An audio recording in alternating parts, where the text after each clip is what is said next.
Pendant 6 jours, la Fashion Week de Milan a tenu en haleine les pros de la mode. C'est Gucci qui a ouvert le bal avec une collection réalisée par le studio en raison du départ de son directeur artistique Sabato De Sarno quelques semaines plus tôt. Inspiré par les débuts du prêt-à-porter de la maison italienne dans les années 60, le show rendait hommage au concept très italien de sprezzatura, une nonchalance étudiée qui se retrouvait dans un mélange des genres soigneusement pensé. Chez Jil Sander, Lucie et Luc Meyer ont présenté leur dernier défilé pour la griffe, un manifeste pour la lumière et l'élégance dans un décor plongé dans le noir. Le set chez Diesel était la star absolue.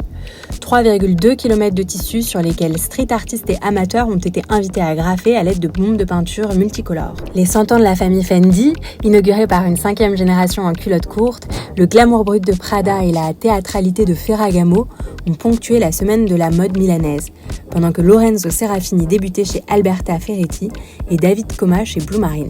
Sur les podiums, les collections reprenaient en chœur quelques gimmicks. Ceux sur lesquels il faudra compter pour l'automne-hiver 2025-2026, le double accessoire de tête, les maxi-boutons rétro, les chaussures à poil, la taille ultra basse, les nœuds en abondance et surtout, la fourrure. Difficile de distinguer les vraies des fausses à l'œil nu. Ce qui est sûr, c'est qu'elles étaient déjà omniprésentes à Londres et à New York. Une tendance qui interroge, alors que les problématiques autour de l'éco-responsabilité et du bien-être animal sont devenues de vraies questions de société.